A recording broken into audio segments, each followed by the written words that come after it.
Hi everybody, it's Kathy here and I'm joining you today with the Iron Craft Challenge that Tara, the paper snob, hosts each month, and I'm a little bit late but I'm still in on it. This month is December and our challenge was to use mini pads for this Iron Crafter challenge this time, and I've chosen this paper craft here. It's called Warm and Cozy and it's got some really pretty little papers in it that I've decided that I would need for my layout.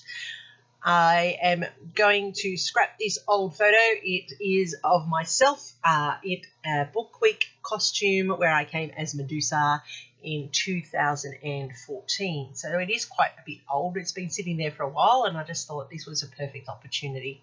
I've also collected together some ephemera that complements the colours of this paper range, and I'm going to use those to decorate or embellish the rest of the layout.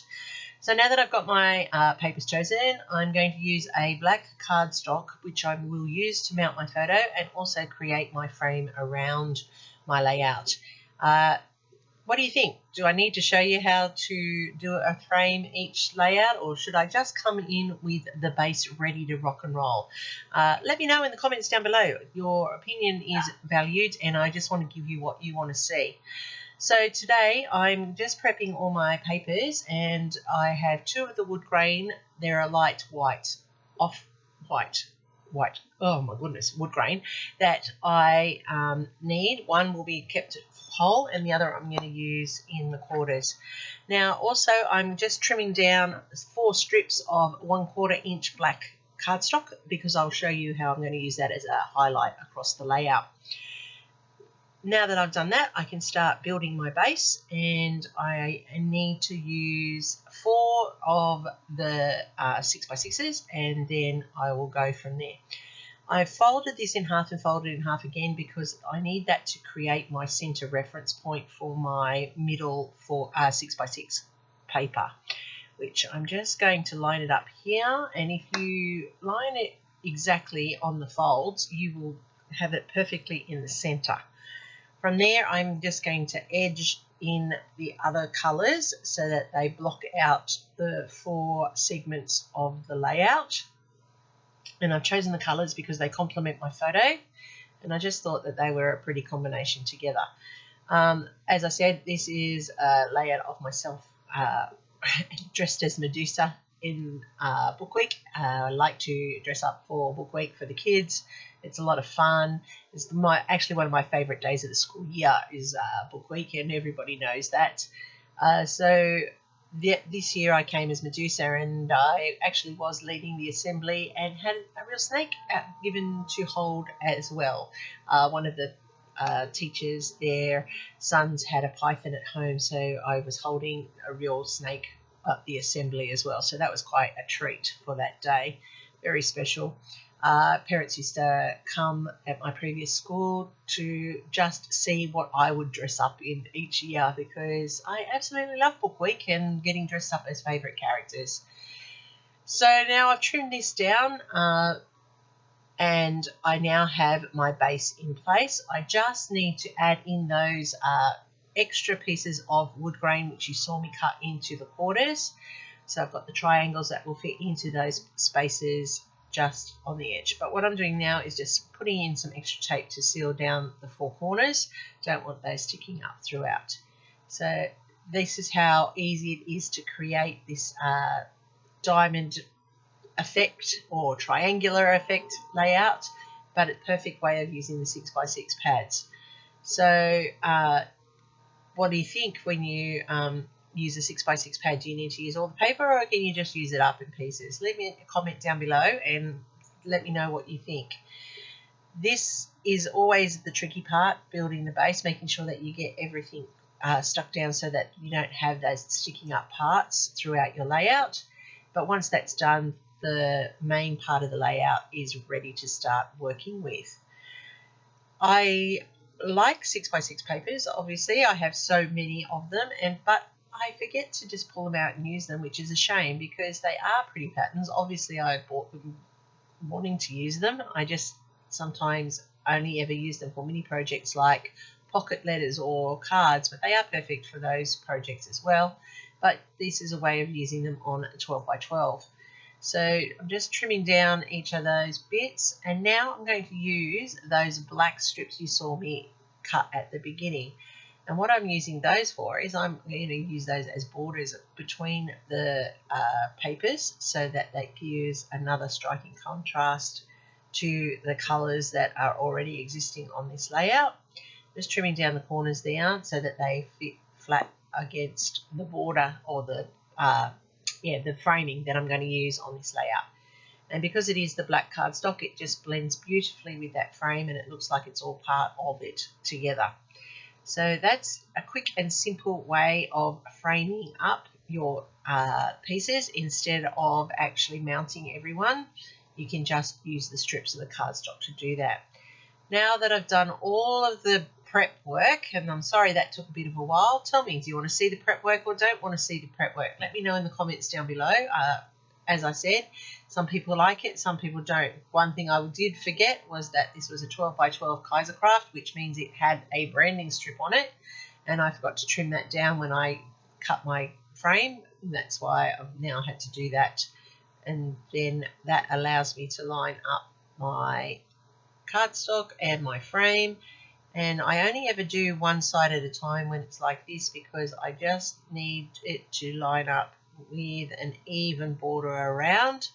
And if I do all four at once, I often end up with a ripple or not even. And so that's just a little tip and a trick that I use to keep my frames straight on for my layouts.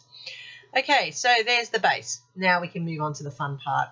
So with my photo, I've decided that I don't just want it sitting flat on there with the black border. I just want it to pop up a little bit more. So that's why I've pulled all these extra 6x6 papers, because I'm going to use those to layer up behind the photo, and that will add interest for the eye to roam around. And I'm doing them off center so that they're not exactly a perfect rectangular square around my photo, and that just also adds interest to the layout. Now this one here with the pink and purple flowers, I'm just going to cut strips, 3 strips here, because I'm going to put one on either side, and then I'm going to tuck one down the bottom, but I'm going to use my looped edge punch, and that's just to add a little bit of contrast down to the bottom and add some interest for the eye as well. And that's going to tuck in down there, and there I have now mounted the photo so that it doesn't just sit flat. I've decided that I want some tags to tuck in behind this photo, so I'm going to build those tags from the leftovers, and that's going to add some interest and some contrast to the plain wood frame there. I do like how all these colours marry nicely, and that's the beauty of using one singular pad to create a layout. You will get complementary because they're all designed to go together. And I'm just putting together a secondary tag, which will also tuck in under there. And this just shows you how you can use up all your little bits to create something of interest on that layout and not waste all your bits and pieces of your paper.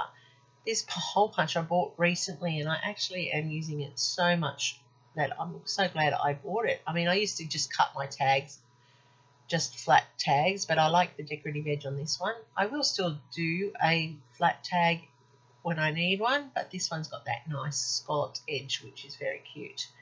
And I've added those in behind my photo there.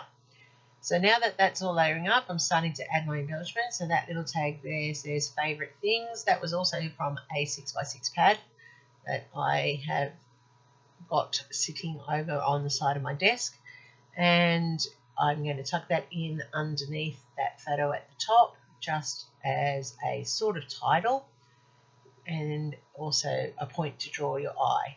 Then I have the title, here's the story, and I've told you the story. That's me dressed as Medusa. Yes, I had green hair. Yes, I was wearing snakes. Yes, it is that dress, and yes, I did wear it to work, and I went shopping in that. Aren't I very brave? No, that's just what I did. I needed to get some things, had no other option. That's what I was wearing, so that's what I went shopping in. Often do that in book weeks, go shopping in my clothes the way I go. Okay, so I'm just going to layer up these sequins now, and this is another thing that I don't do well. I generally am like placing it strategically, whereas this time I just thought I'd throw it on the page and scatter it, and then of course go back to strategically placing it. But I'm using my little wax tool here to put that in place. I'm not that good with the wax tool because I'm so used to just doing it with my finger that I forget that I have these extra tools available to me. So there's a bit of a scattering of the sequins there at the top and the bottom, and I'm just adding in that it was Book Week and it was 2014. It was so long ago I had to think then. When was it? It was the year before I left my last school, so I knew what it was.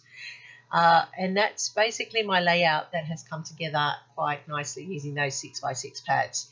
If you like anything here, please give me a thumbs up. Don't forget to check out the playlist, and I will have that down below for you so that you can check out all the other people who have been playing along with the Ironcrafter Challenge for December. I'm just dressing my tags because I don't want to leave those naked, and just adds that little bit of extra adornage for the page. Please make sure when you're doing your tags that you do that too. It just finishes it off, it makes it look nicer, gives it something, a point of reference, and it just finishes it off top in there, as well as adding another layer of texture to your layout. And sometimes it just goes nicely and sometimes it doesn't, but that's okay because you can see it there. Here's my top of my photo. There's that sequence in place. Life is a daring adventure. That's so true. And only if you allow it to be. And here's my story. I hope you could find something that inspires your creativity today. These are the close-ups. There you can see the tags cut and dressed. You can see the sequence in place. The little bit of embellishing. It just makes all that difference to a layout. So once again, thanks for watching. Check out all the players down below. They are doing some amazing stuff. Happy scrapping till next time, and here's my next recommendation for you.